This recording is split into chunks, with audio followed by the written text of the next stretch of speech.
नमस्कार दोस्तों, आपका स्वागत है आपके अपने YouTube channel Vidhi Judicial Academy में। मेरा नाम है Vijender Verma and I am the director founder of the Vidhi Judicial Academy. We provide coaching for the judicial services exams, and through this video we are trying to reach out to you to provide you full professional exam oriented coaching for the judicial services, and that is free of cost. इन classes में जो videos हम आपको provide करेंगे, we are going to provide you the entire foundation course including all the books, including all the details whether it is required for the prelims or mains or for the guidance for the interview. Means in videos को आपने सिर्फ इतना करना है, sequence में देखना है, playlist को अच्छी तरीके से देखना है। सब्जेक्ट वाइज मिल जाएंगे आपको, CPC, constitution, contract, BNS, BNSS, इन सब की प्लेलिस्ट आपको सीक्वेंस में मिलेगी। इन प्लेलिस्ट को देख करके आपने you have to take the coaching from the scratch.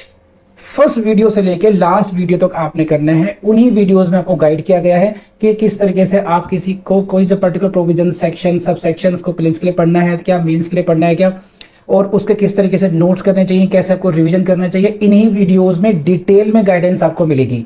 तो प्लीज आपसे ये रिक्वेस्ट है, आप ये ना समझें कि यूट्यूब में फ्री में दिया गया है तो फिर ऐसे ही होगा। ये वो प्रोफेशनल कोर्स है जिसके लिए हम लोग अच्छी खासी हाई फीस लेते आए हैं स्टूडेंट से, लेकिन एक टाइम आता है इंसान को समाज के लिए भी करना चाहिए, और उसी इंटेंशन के साथ में we are providing you the entire course free through the YouTube channel Vidhi Judicial Academy. तो प्लीज हर वीडियो की जो थंबनेल है उसको देख करके आपको आइडिया लग जाएगा कि इसका सब्जेक्ट क्या होने वाला है। कुछ टॉपिक्स ऐसे होते हैं जिनको एक लेक्चर में कवर नहीं किया सकता, तो उसमें लेक्चर नंबर 1, 2, 3 सीक्वेंस से मिलेगा। प्लीज उस तरीके से देख लीजिएगा, और नोट्स आपको अपडेटेड मिलेंगे, उसके लिए कहीं जाने की जरूरत नहीं है। नोट्स का जो लिंक मिलेगा आपको डिस्क्रिप्शन बॉक्स में मिल जाएगा आपको। And thank you very much, wish you all the best. अब बढ़ते हैं आगे, अब इसकी बात करते हैं। सो and both parties fill the same character as they fill in the plaintiff suit. This is the language of rule 6 order 8. So both parties fill the same character as in the plaintiff suit. In other words, in easy words, I have explained like this कि both the parties must fulfill। एक suit कौन सा, defendant का है, set of claim कर रहे हैं। Second suit है प्लेंटिफ का। They are two different suits and in both cases they must have the same character. Now to understand it in a better way, let's start this now. Take up this illustration. I hope you are enjoying this. A bequeaths rupees 2000 to B and appoints C his executor and residuary legatee. इसका मतलब समझ लीजिए। पहली बात तो first line, because this illustration is very important for your prelims, this illustration is very important for your mains as well, because this illustration exactly may be given as a problem in your mains, and you may be asked whether set off can be pleaded or not, whether the plea of set off is legally valid or not. So understand this. और prelims में पूछ सकता है, एक आध option में हो सकता है कि वेदर इसमें सेट ऑफ हो सकता है नहीं या नहीं हो सकता है। तो ए बिक्वेट्स रुपीज 2000 टू बी। इसका मतलब क्या है, ए गिव्स रुपीज 2000 रुपये देता है किसको, to whom, to be, out of as a will, वसीयत के माध्यम से देता है कि after my death rupees 2000 should be given to B.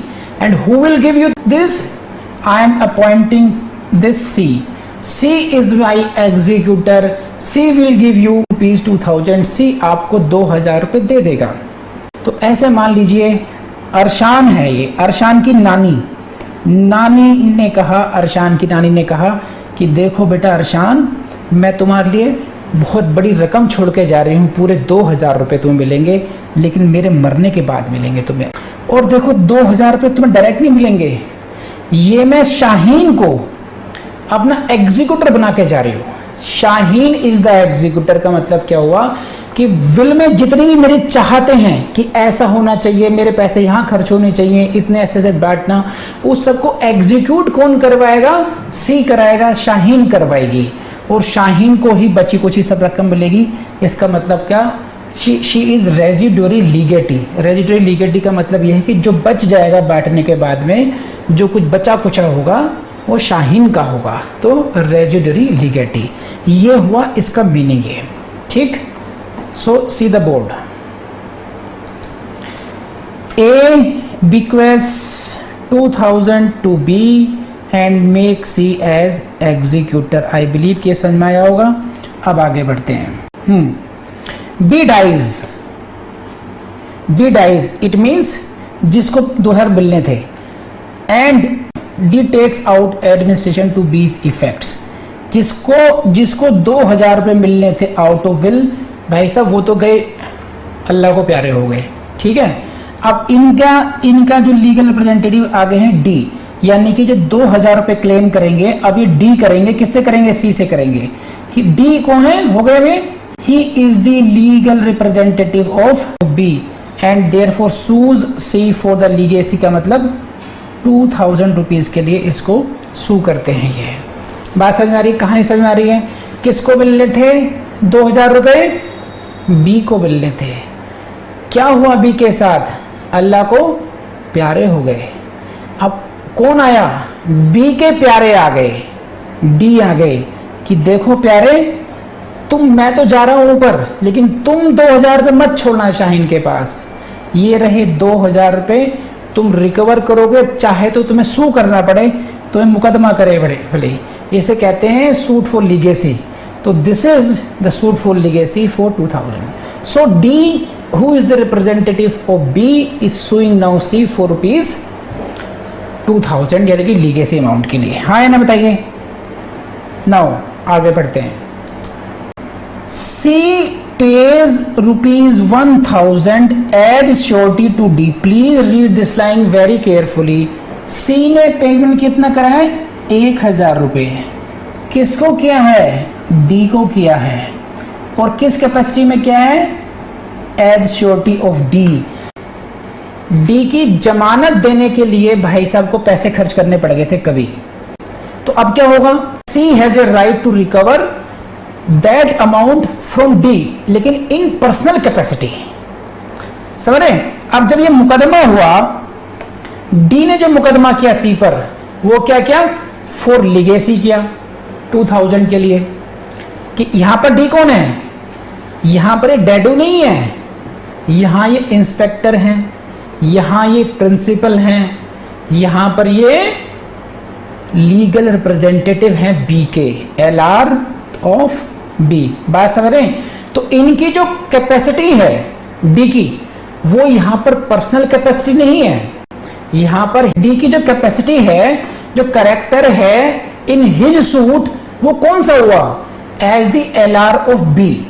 वो यहां डैडू बन के नहीं आया, यहां वो पापा बन के नहीं आए हैं, पर्सनल कैपेसिटी में नहीं आए हैं। वो यहां पर उनकी जो ऑफिशियल कैपेसिटी है उसमें सू किया है उन्होंने सी को। सी ने कहा कि ना, मेरे 1000 रुपये कौन देगा? कह रहे भाई वो तूने डैडू को दिए थे। कह रहे तुम कौन हो? कि मैं डैडू नहीं हूं, मैं डैडू जैसा दिखता हूं लेकिन मैं हूं नहीं। आप बात समझ रहे हैं कि मैं हूं लेकिन नहीं हूं। मैं डी हूं पर्सनल कैपेसिटी। जिसको 1000 रुपये दिए थे, 1000 रुपये देने पड़ गए थे जिसकी जमानत के लिए, वो कोई और था, वो पर्सनल कैपेसिटी में था वो। लेकिन मैंने जो सू किया है वो आपको एज LR ऑफ बी किया है। इसलिए आपका आप जो क्लेम कर रहे हो सेटअप, जो आपका जो सूट हुआ उसमें हमारी सेम कैपेसिटी नहीं है। आपका और मेरा जो लेन देन है 1000 रुपये का, वो पर्सनल कैपेसिटी में है, ना कि सेम उसमें as a legal representative of B की कैपेसिटी में है। तो इस नाते C can not do so, वो सेट ऑफ क्लेम नहीं कर सकता, क्योंकि यहाँ पर दोनों की जो कैपेसिटी है वो डिफरेंट है। तो प्लीज लेट मी नो ये बात आपको समझ में आई या नहीं आई। Now next part. So if the above conditions are satisfied, this is very important again and very interesting as. So जो सी का जो फर्स्ट पार्ट है अभी, उसकी conditions, if those conditions are satisfied, then what the defendant can do? Defendant may present a WS। Defendant may present a WS and when at the first hearing of the suit but not afterwards unless permitted by the court. Don't forget this line and everyone gets confused here itself. वो समझ नहीं पाते कि exactly क्या है, क्या करना है इसमें. Please see the board, read the language very carefully. If the above conditions are satisfied, then what? Legally recoverable sum, seeing capacity, blah blah, ascertained. जो भी हमने पहले 7 conditions पढ़ी हैं. If those conditions are satisfied, then defendant may present a WS. And this is the question of prelims when at the first hearing of the suit. Don't forget this language. 30 days 90 days के चक्कर में मत फंसना यहाँ पर. At the first hearing of the suit. अब देखिए मैं इसको यहाँ बताता हूँ क्या मामला है यहाँ पर. ये तो one theory is this because it can be a part of the set off. So 30 days 90 days में you can do that also. But Bayer Act clearly says this. It may be filed, it may be presented because it's a suit itself. इस पे जो set of का जो claim होगा उस पर court fees जाएगी बकायदा अलग से. तो it may be presented eight the first hearing. और फर्स्ट हियरिंग का मतलब क्या है? टेक्निकली फर्स्ट हियरिंग का मतलब ये होता है when the pleadings are complete. ये भी आ गया, ये भी आ गया, प्लेंट भी आ गई, WS भी आ गया. तो technically if you go by this bare act then it means what कि it should be not later than by the first hearing of the suit. First hearing suit कब होती है? जब प्लेंट भी आ गई, WS भी आ गया. इट मीन्स कि in case you want to file the set off you may be given at the most time up to the first hearing of the suit but not afterwards, and if afterwards you need permission of the court unless permitted by the court. Are you getting this point or not? यहाँ पे set of कब present किया जा सकता है उसका time यहाँ पे दिया हुआ है eight the first hearing of the suit. यहाँ पे 30 days 90 days के भुलावे में मत आना. लिख लीजिए P for prelims अलग से हाईलाइट करके. अच्छों का ध्यान यहाँ पर नहीं जाता है, लेकिन this is clearly stated here. Please remember this line. If the question is that when this set off can be presented at the first hearing of the suit but not afterwards unless permitted by the court. ये बात को याद रख लेना, P for prelims लिख लीजिए. हाँ है ना?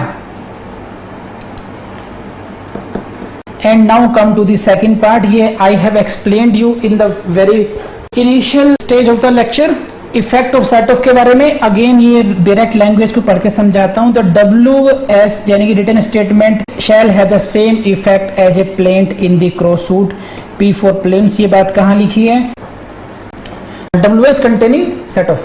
तो written statement shall have the same effect as the plaint in the cross claim. Cross suit का मतलब क्या हुआ? ये देखिए मैं आपको बोर्ड दिखाता हूं. This is A sues B. ये हुआ सूट नंबर 1. सूट नंबर 1 दिख रहा है आपको. अब बी ने कहा अच्छा बच्चा हमारी बिल्ली हमें ही मियाऊं तो हम भी सूट दाबेंगे तुम पर. सूट नंबर 2 बी अगेंस्ट ए. अब कितने सूट हो गए? तो इसे कहते हैं सूट नंबर 2 है, ये कहलाएगा क्रॉस सूट. क्या कहलाएगा? Cross suit. तो क्रॉस सूट में प्लेंट किसने फाइल की? बी ने फाइल की. तो क्रॉस सूट का मतलब है जब दोनों पार्टीज एक दूसरे पर सूट दायर करें तो दोनों ही प्लेंटिफ हैं अपने अपने सूट पे. तो ये कह रहे हैं कि when the set off is claimed then that has the same effect as the plaint in the cross suit. ये बात कहाँ लिखी है? रूल 6 के पार्ट 2 में लिखी हुई है. ठीक. So as to enable the court to pronounce a final judgment in respect of both the original claim and of the set off. Original claim was brought by plaintiff, set off was brought by defendant. So in that case court can pronounce the final judgment in respect of both original claim के बारे में भी और defendant के बारे में भी. In this case now there will be 2 judgments. One regarding will the original claim of the plaintiff जो लेकर आए थे and second will be with regard to the claim of the defendant in the form of set off. तो 2 judgement आएंगे. अगर plaintiff का जो claim है वो डिसमिस हो जाए, वो विड्रॉ कर ले, तब भी कोई फर्क नहीं पड़ता. अब तो जजमेंट 2 होंगे, है ना? पोसंपा खेलते ना. अब तो जेल की रोटी खानी पड़ेगी वो सब. अब तो जजमेंट दो करने पड़ेंगे, तो ये भी इसका अलग जजमेंट आएगा, ठीक है। So this is up to the 6 and now this is the concluding part, last हो। इसमें देखिए क्या है, ये बहुत इंपॉर्टेंट नहीं है लेकिन प्री के लिए हो सकता है। This shall not affect the lien of whom, lien of the pleader, यानी कि वकील साहब। किस पर lien upon the amount decreed in respect of the cost payable to him under the decree. It means if the decree provides for what?